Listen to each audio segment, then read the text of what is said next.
નમસ્કાર. નિર્માણ ન્યૂઝની વિશેષ રજૂઆત હોટ ટોપિક કાર્યક્રમ સાથે હું છું યજ્ઞ ત્રિવેદી. દર્શક મિત્રો, આજે હોટ ટોપિક કાર્યક્રમમાં સૌથી મહત્વપૂર્ણ મુદ્દાને લઈને વાત કરવા જઈ રહ્યો છું. અને મહત્વપૂર્ણ મુદ્દો હું એટલા માટે કહી રહ્યો છું કારણ કે જ્યારે ગુજરાતની આપણે વાત કરતા હોય ત્યારે ગુજરાતમાં સૌથી સેફેસ્ટ સિટી તરીકે અમદાવાદને જે સ્થાન આપવામાં આવતું હોય છે અને બીજી બાજુ જે રીતે અલગ અલગ વિસ્તારોમાં પણ એમ કહેવાય ને કે સૌથી સુરક્ષિત છે તેવો દાવો કરવામાં આવતો હોય છે. પણ આ દાવો જે કરવામાં તો આવતો હોય છે પણ તેની સાથે પરિસ્થિતિ કંઈક અલગ જ સાબિત થતી હોય તેવું સ્પષ્ટપણે જોવા મળી રહ્યું છે.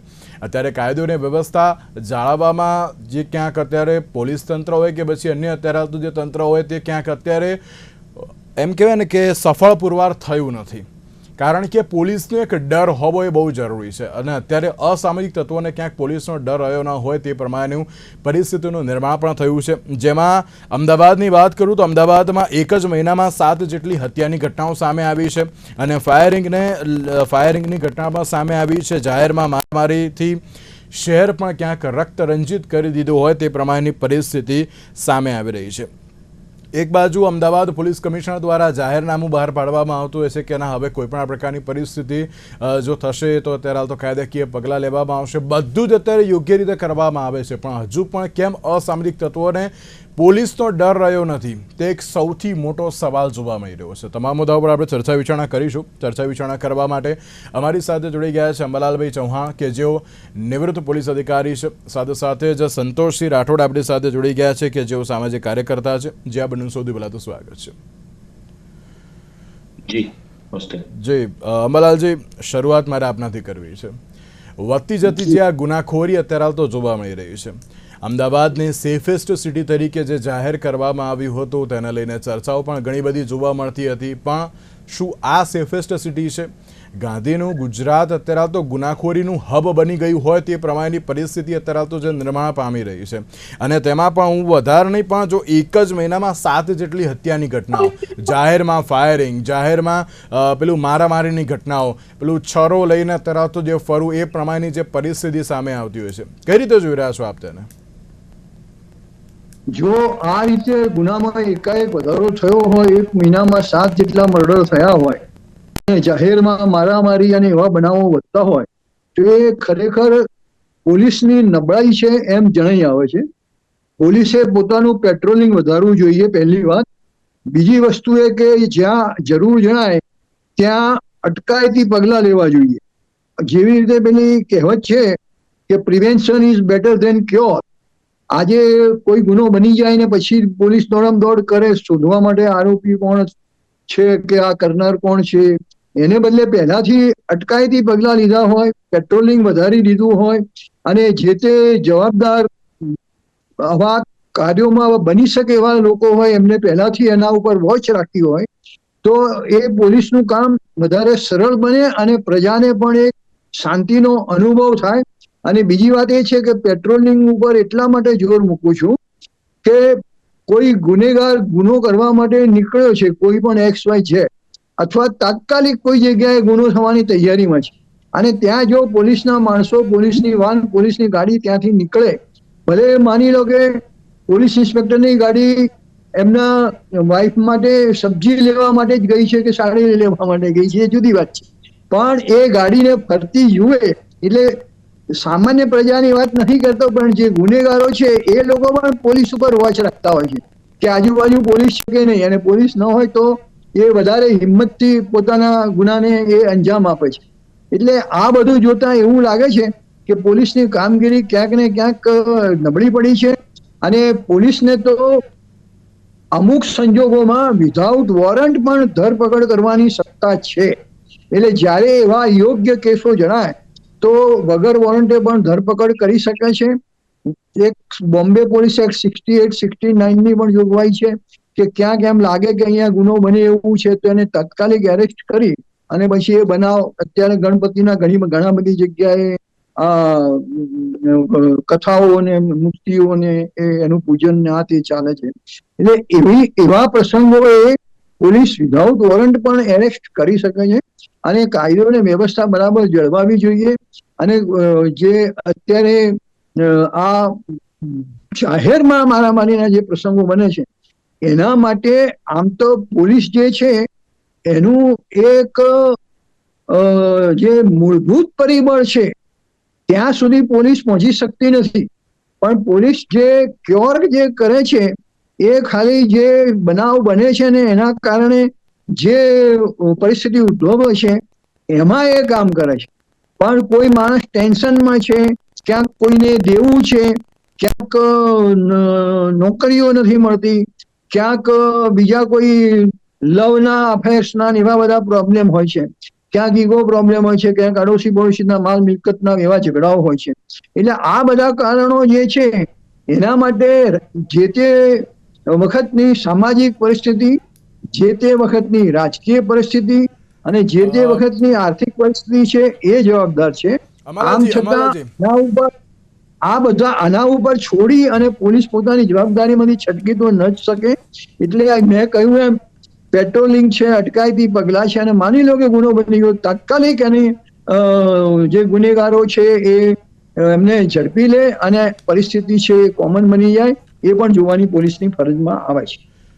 સંતોષજી, આપણે હમણાં જ થોડાક દિવસ પહેલા એક જે ચર્ચા કરી હતી જેમાં તો આપણે અધિકારીઓની વાત કરી હતી, પરંતુ હવે ક્યાંક સવાલ એ ઉપસ્થિત થયો છે કે ગુજરાતમાં એક બાજુ અસામાજિક તત્વો બેફામ બન્યા છે, લુખ્ખા તત્વો બેફામ બન્યા છે, કાયદો અને વ્યવસ્થાનો ડર જ અત્યારે તો જે કોઈને ના રહ્યો ને તે પ્રમાણેની પરિસ્થિતિ અત્યારે તો જોવા મળી રહી છે. જ્યારે આપણે ગુજરાતની વાત કરીએ તો ગુજરાતમાં જે રીતે મેઘાણીનગરની જે ઘટના સામે આવી, હમણાં 2 દિવસ પહેલાં જુહાપુરાની એક ઘટના પણ સામે આવી હતી, ભાવનગરમાં પણ આ પ્રકારની પરિસ્થિતિ જોવા મળી હતી. કઈ રીતે જોઈ રહ્યા છો આપ તેને? જી યજ્ઞેશભાઈ, આપણે જયારે આઝાદ થયા ત્યારે સૌથી મોટી જે સલામતીની વ્યવસ્થા હતી તેને 2 ભાગમાં વહેંચી. આંતરરાષ્ટ્રીય જે બોર્ડરો હતી દેશની, એ બોર્ડરો માટે આપણે લશ્કર માટે અને અંદરની જે વ્યવસ્થા હતી એ પોલીસને સોંપવામાં આવી. હવે જ્યારે પોલીસની વાત કરીએ છીએ ત્યારે પોલીસના વર્દીની ઉપર પણ સત્યમેવ જયતે અને 3 શ્રીની આકૃતિ એ માત્ર પોલીસને જ આપેલી છે. ઘણા બધા મિત્રો એવા છે જે હાલમાં પોલીસમાં ફરજ નિષ્ઠાથી પોતાની ફરજ નિભાવી રહ્યા છે અને આના જ પરિણામ સ્વરૂપ આપણે ભૂતકાળમાં પણ જોયું છે કે ગુજરાતની અંદરથી ઘણા મોટા પ્રમાણની અંદર ડ્રગ્સ હોય કે પછી ત્રાસવાદીઓ હોય, એમણે જીવના જોખમે પણ આ તમામ વસ્તુઓને પકડી અને આપણા સૌની જાનમાલની રક્ષા કરી છે. પરંતુ જ્યારે પોલીસ બેડાને જ્યારે જોવા જઈએ છીએ ત્યારે એવું સ્પષ્ટપણે દેખાતું હોય છે કે ફરજ નિષ્ઠા માટે જે પોતાની જાન પણ ન્યોછાવર કરવા માટે જે પોલીસ જવાન તૈયાર છે, પરંતુ એની સામે જ એમનાથી ડબલ 2 ગણી સ્થિતિની અંદર, 2 ગણા આંકડાઓની અંદર એવા પોલીસ અધિકારીઓ અને પોલીસ કર્મચારીઓ છે કે જે પોતાની જે ફરજ અને જે છે એ પૂરેપૂરી નિષ્ઠાથી નિભાવી નથી રહ્યા. અને એનું જ પરિણામ છે કે અત્યારે આપણે હાલની સ્થિતિમાં જે જોઈ રહ્યા છીએ કે અમદાવાદની અંદર છેલ્લા 1 મહિનાની અંદર આટલા બધા બનાવો બની ગયા કે જે ખરેખર એ આંખ ઉઘાડનારા છે. આ જે સ્થિતિનું જે નિર્માણ થયું છે એ તાત્કાલિક નથી થયું, પણ આપણે જોઈએ કે છેલ્લા ઘણા વર્ષોથી જે પ્રમાણે ઘણી વખત સુપ્રીમ કોર્ટે પણ આ બાબતમાં ધ્યાન દોર્યું છે, એ પછી ટીઆરબી જવાનની વાતને લઈને હોય કે પછી પોલીસ સ્ટેશનની અંદર સીસીટીવી કેમેરા મૂકવાની બાબતમાં હોય, આવા ઘણા બધા હાઈકોર્ટે પણ પોલીસની કાર્યવાહી પ્રત્યે નારાજગી કે પછી ખંડણીની જેવી વસૂલાત કે પોલીસ અધિકારીઓને હાઈકોર્ટે એમ કીધું કે ભાઈ તમે ખંડણીખોરની જેમ તમે કોઈ વ્યક્તિ જ્યારે ફરિયાદ કરે છે તો તમે એ વ્યક્તિના બની અને તમે ખંડણી ઉઘરાવો એ પ્રકારનું તમારું વર્તન ન હોવું જોઈએ. આવું હાઈકોર્ટે પણ હમણાં છેલ્લા આ 5-6 મહિનાની અંદર 2 વખત લગભગ આવા જજમેન્ટો પણ એમણે આપેલા છે. એટલે આ જે સ્થિતિ છે આ તબક્કાવાર ધીરે ધીરે અત્યારે એવી વિકરાળ સ્વરૂપ લઈ લીધું છે કે આપણે જાણીએ છીએ કે ગાંધીનું ગુજરાત એટલે દારૂ બંધી હોય, પરંતુ જ્યાં દારૂ ખુલ્લેઆમ વેચાતો હોય, મુખ્યમંત્રી શ્રીનો વિસ્તાર હોય અને એ વિસ્તારમાં પણ કોઈ જ્યારે પત્રકાર એને ખુલ્લું પાડે તો પોલીસ જાણે કે એ જે દારૂનો વ્યવસાય કરનારા જે બુટલેગર છે એનું સમર્થન કરતી હોય એમ તેના પર 2 જાતની અલગ અલગ કલમોથી, એટલે કે 2 જાતના અલગ અલગ ગુના. એક ગુનો કે તેમણે બુટલેગરના ઘરની અંદર ગેરકાનૂની રીતે પ્રવેશ કર્યો અને બીજું કે ડ્રોન ફ્લાયનો. આ રીતે જ્યારે કોઈ પોલીસની જે વ્યવસ્થા છે, પોલીસની કામગીરીની સ્થિતિ છે, આનું વિશ્લેષણ કરે છે, કાં તો લોકો સમક્ષ જ્યારે બતાડવા માટે પ્રયત્ન કરે છે, લોકોની સમક્ષ એ તમામ જ્યારે ખુલ્લું પાડે છે ત્યારે પણ પોલીસથી સહન નથી થતું, અને પોલીસ આવા વ્યક્તિઓની સામે એ વેર ભાવ નજરે જોઈને તેમના પર ખોટી ખોટી કાર્યવાહીઓ પણ કરે છે. એટલે આ તમામ જે વસ્તુઓ છે એ કેટલાક જે નિષ્ઠાવાન પોલીસ અધિકારીઓ જે પોતાની પૂર્ણ નિષ્ઠાથી જે કામ કરી રહ્યા છે તેમની પણ નિષ્ઠાને આ લોકો કલંકિત કરી રહ્યા છે. જી યજ્ઞેશભાઈ. સાચી વાત છે. અને તેની સાથે જ અંબાલાલજી, તમે જે રીતે કહ્યું ને કે આ એક સામાજિક અત્યારે તો જે મુદ્દો બની ગયો છે, પણ એક બહુ મહત્વનો પ્રશ્ન અને એક બાબત એવી કે જે આંખે ઉડીને વળગે તેવી છે કે જ્યારે વડાપ્રધાન નરેન્દ્ર મોદી આવવાના હતા, Z+ બંદોબસ્ત હતો, ત્યારે એ વખતે બધા જ વિસ્તારને પેલું નો ડ્રોન ફ્લાય ઝોન બનાવી દેવામાં આવ્યું હતું. એ વખતે નિકોલથી એરપોર્ટથી અત્યારે નિકોલ સુધી રોડ શો કરવાના હતા. બધી પરિસ્થિતિ પ્રોપર હતી. તો એ વખતે સુરક્ષા વ્યવસ્થા પ્રોપર થઈ જાય છે તો પછી કેમ નહીં? એ પણ સવાલ અત્યારે તો ઉપસ્થિત થતો હોય ને. જો તમે VVIP બંદોબસ્તમાં અત્યારે તો જો સારામાં સારી સિક્યુરિટી રાખવાનું બધું ટ્રાય કરતા હો, નો ડાઉટ વડાપ્રધાન છે, એમને સિક્યુરિટી આપવી પણ પડે, ના નથી પાડતા. તો હું એમ નથી કહેતો ને Z+ તમે સિક્યુરિટી આપો દરેક લોકોને, પણ જે સુરક્ષા બંદોબસ્ત એ પણ પછી પણ અત્યારે તો એને કન્ટિન્યુ રાખવું પણ બહુ જરૂરી છે ને અંબાલાલજી. બિલકુલ સાચી વાત છે. આપણા બંધારણ પ્રમાણે દરેક વ્યક્તિ છે એ કાયદાની દ્રષ્ટિએ સમાન છે. એટલે ગમે તે પરિસ્થિતિ હોય એમાં દરેકને એ આપણે બંધારણે જ આપેલો અધિકાર છે.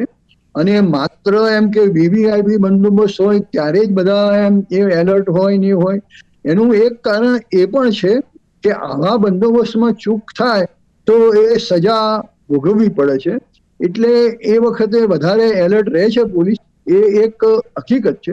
પણ છતાં જે બાકીના જે સમય છે એ બંદોબસ્ત સિવાયનો દરરોજનો રોજબરોજનો જે કાયદો વ્યવસ્થાના પ્રશ્નો છે, ગુનાઓ પકડવાના પ્રશ્ન છે, ગુનેગારોને સામે અટકાયતી પગલા લેવાનો પ્રશ્ન છે, એટલે આ બધા વખતે પણ પોલીસે 24 કલાક પોતાની ફરજમાં એલર્ટ રહેવું જોઈએ.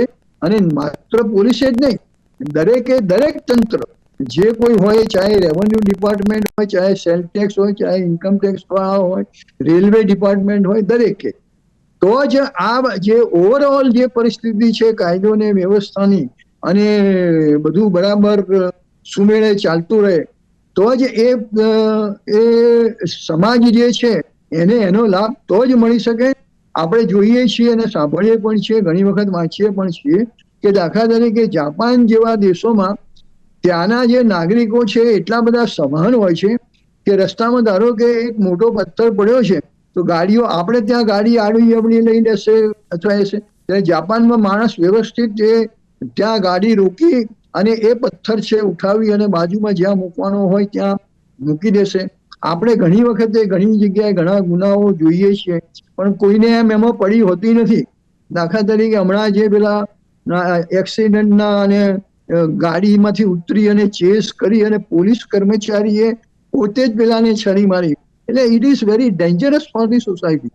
એટલે આ સમાજમાં આપણે કઈ રીતે જીવીએ છીએ, કેવા સમાજમાં સમાજ શું વિચારે છે અને કઈ રીતે આખો સમાજ વર્તે છે એના ઉપર બહુ આધાર રાખે છે.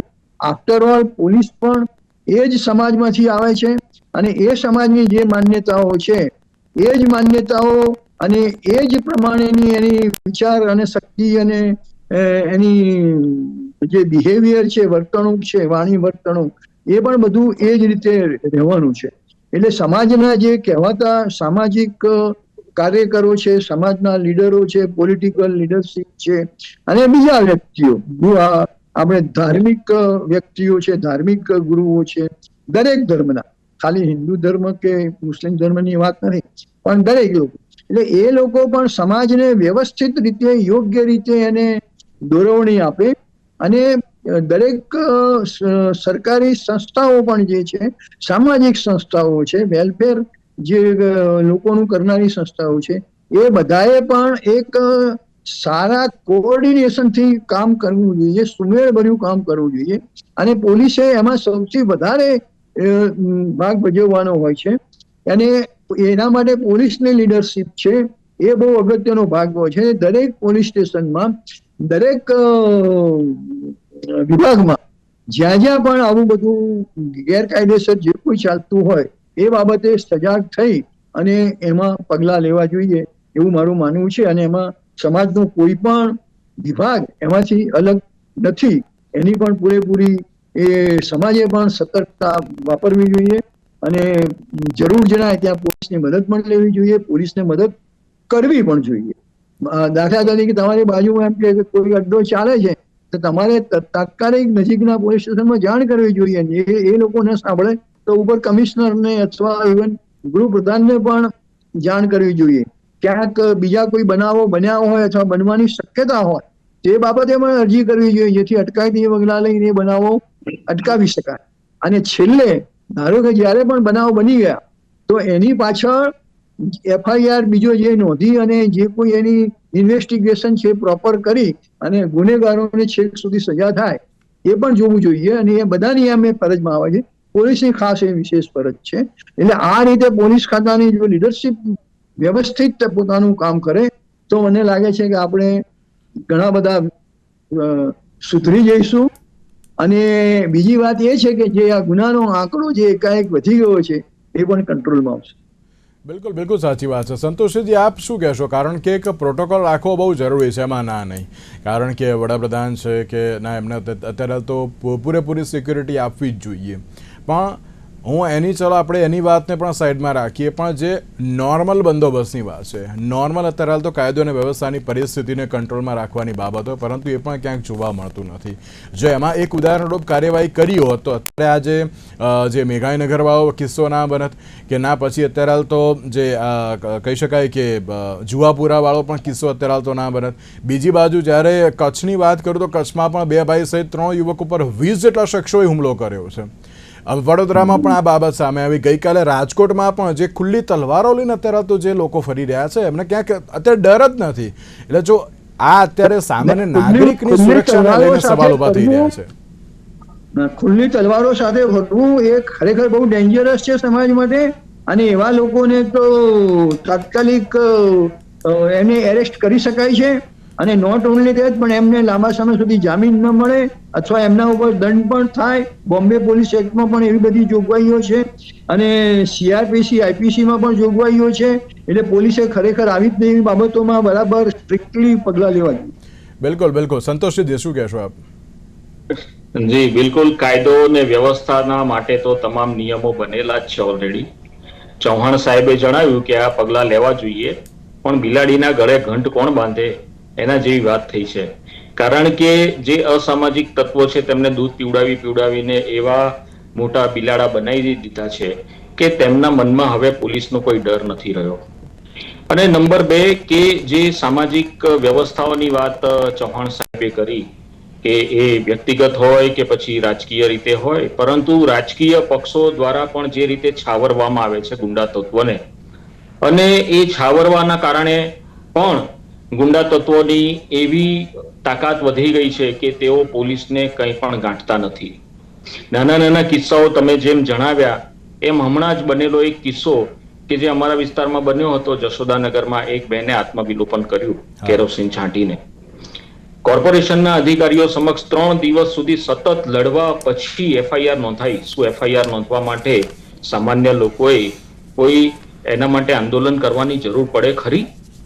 પોલીસે સામેથી જ FIR નોંધી અને કાર્યવાહી કરવાની હોય, છતાં પણ 3 દિવસ સુધી FIR નોંધવા માટે કાર્યવાહી લોકોએ ભેગા થઈને પોલીસ સ્ટેશન સમક્ષ સૂત્રોચ્ચારો કરવા પડ્યા અને ભેગા થઈને તેમને નિવેદનો આપવા પડ્યા. ત્યારે જઈને માંડ પોલીસે એ FIR નોંધી. FIR નોંધાઈ 14મી ઓગસ્ટનો આ બનાવ હતો. આજે આપણે 3જી તારીખે જ્યારે વાત કરી રહ્યા છીએ ત્યારે પણ આજની તારીખ સુધી એક પણ અધિકારીની 6 થી 7 જેટલા અધિકારીઓ તેમાં ઇન્વોલ્વ હતા, એક પણ અધિકારીની ધરપકડ નથી થઈ શકી. તો આવા જે મુદ્દાઓ છે કે જેમાં જે લોકોએ ખરાબ કૃત્યો કર્યા હોય તેમને રાજકીય પક્ષોના ઇશારે પણ ક્યાંક ને ક્યાંક પોલીસ દ્વારા રક્ષણ પૂરું પાડવામાં આવે, તેમની સામે કોઈ પણ જાતના પગલાં લેવાતા નથી. અને મેં હમણાં આપને જેમ અગાઉ પણ જેમ જણાવ્યું કે જે પત્રકારે માત્ર સ્ટિંગ ઓપરેશન કર્યું કે જ્યાં દારૂના અડ્ડા ચાલે છે, તો એમની સામે 2 કેસ નોંધાઈ ગયા. એટલે ક્યાંક ને ક્યાંક પોલીસ દ્વારા જે અત્યારે ગાંધીનું ગુજરાત આપણે કહીએ છીએ અને જ્યાં દારૂબંધી છે, ત્યાં દારૂની જે રેલમછેલ ચાલે છે, આ દારૂનું વ્યસન અને ડ્રગ્સનું વ્યસન એ હદે વધી ગયું છે કે લોકો આના કારણે જે દારૂ પીનારો છે એ આખા ઘરને બરબાદ કરે છે, આખા ઘરને બરબાદ કર્યા પછી તે સમાજને પણ બરબાદ કરે છે. ડ્રગ્સના રવાડે ચઢેલા યુવાનો એ અકસ્માતોની વણઝારો કરે છે, લોકોને બેફામ રીતે ગાડી ચલાવીને રોજે રોજ આપણને અલગ અલગ સમાચારો જાણવા મળે છે કે અહીંયા આ થયું તે થયું. રાજકીય પક્ષો પણ ડોનેશનો લઈને, 2 નંબરના પૈસાનું ડોનેશન લઈને એ જે બધા જે પૈસા જે છે, જે કાળા નાણાંથી આવેલા ને સફેદ નાણાંમાં પરિવર્તિત કરવાના, અને એ તમામ નાણાંથી પછી આખા ગુજરાતની અંદર જે 2 નંબરના જે કંઈ બી બધા કામકાજો ચાલતા હોય એ તમામ 2 નંબરના કામકાજોમાં આ બધા પૈસા, જેમ હમણાં અઠવાડિયા પહેલા જ જે સમાચારોમાં છપાયું હતું કે 10 જેટલી પોલિટિકલ પાર્ટીઓ છે કે જેમાં 4300 કરોડ રૂપિયા જેટલા જમા થયા, અને આ 4300 કરોડ રૂપિયા એ બ્લેક મની, એટલે કે આમ તો ખરેખર આ તમામ જે કંઈ ખર્ચ પોલિટિકલ પાર્ટીઓએ બતાડ્યો તો એ તમામ ખર્ચ બી નીલ હતો. ખરેખર તો જો એના ક્રોસ વેરિફિકેશન જ્યારે બતાડવામાં આવ્યું હતું તો આવક અને જાવકના ખર્ચાઓનું કોઈ મિલાન થતું નહોતું, ખોટા ખર્ચાઓ બતાડેલા હતા. એટલે આ રીતે પણ રાજકીય પક્ષો પણ એ 2 નંબરના પૈસાની આવક કરી અને આ પૈસાઓથી ગુંડાઓનું સંવર્ધન કરી રહ્યા છે. એટલે આ બાબત માં જાગૃત નાગરિકોની, જેમ ચૌહાણ સાહેબે વાત કરી કે જાગૃત નાગરિકોએ મુહિમ કરવી જોઈએ, આ કરવું જોઈએ, તે કરવું જોઈએ, પરંતુ ક્યાંક ને ક્યાંક જાગૃત નાગરિકો પર પણ ક્યાંક ને ક્યાંક પછી એમને અલગ અલગ ખોટા કેસોમાં ફસાવવામાં આવી રહ્યા છે. બિલકુલ સવાલ ઘણા બધા થતા હોય છે કે જ્યારે આ પ્રકારની પરિસ્થિતિ જોવા મળતી હોય. અંબાલાલજી, પણ એવું નથી લાગતું કે કહેવામાં આવતું સુરક્ષિત ગુજરાત એ ક્યાંક અત્યારે તો વાસ્તવિકતા કંઈક અલગ જ જોવા મળી રહી છે? જો આની ઉપર સખત પગલાં ન લેવામાં આવે તો પછી આપણે જે ઉડતા ગુજરાતની વાત કરતા હતા ડ્રગ્સ વખતે, તો હવે ક્યાંક યુપી બિહાર જેવી પરિસ્થિતિ આવીને હવે અત્યારે તો અમદાવાદની ના જોવા મળે, તેને લઈને પણ સવાલ યથાવત જોવા મળતો હોય છે. મહદ અંશે આપની વાત સાચી છે કે જે કોઈ પોલીસ તો પોતાનું કામ કરે જ છે, પણ સાથે સાથે જે ગુનેગારો છે એમને જે રાજકીય રક્ષણ મળે છે. અંબાલાલજી, એક મિનિટ, હું આપને રોકવા માંગુ છું. અંબાલાલજી, વચ્ચે ખબર છે એક એવી કાર્યવાહી થઈ હતી કે જે અસામાજિક તત્વો હોય તેમના ઘર ઉપર બુલડોઝર ફેરવવાની પણ તે કામગીરી થઈ હતી. ત્યારબાદ થોડાક સમય માટે ક્યાંક બધું બંધ થઈ ગયું હતું, આ પ્રકારની બધી પ્રવૃત્તિઓ બંધ થઈ ગઈ હતી. જો એ જ રૂટીનમાં અત્યારે તો રાખવામાં આવે ને તો ઘણું બધું સારું કામ પણ થઈ શકે છે. અંબાલાલજી, એવું નથી લાગતું? હા, આપની વાત બિલકુલ સાચી છે. જો બધા જે પોતપોતાની ફરજ, સામાન્ય નાગરિકથી માંડી અને કોઈ પણ ડિપાર્ટમેન્ટમાં નીચામાં નીચો જે કર્મચારી છે, પિયુન, ત્યાંથી માંડી એના જે કોઈ બોસ હોય ત્યાં સુધી, છેક સુધી, અને ઇવન મિનિસ્ટર અને પ્રાઇમ મિનિસ્ટર, ચીફ મિનિસ્ટર, બધા જે પોતપોતાની જો ફરજ સારી રીતે બનાવે. આજે દુનિયામાં એવા પણ દેશો છે કે જ્યાં ગુનાનું પ્રમાણ લગભગ 0 છે અથવા 0 છે, એવા પણ દેશો છે, અને પોલીસ સ્ટેશનો બંધ કરવા પડે છે.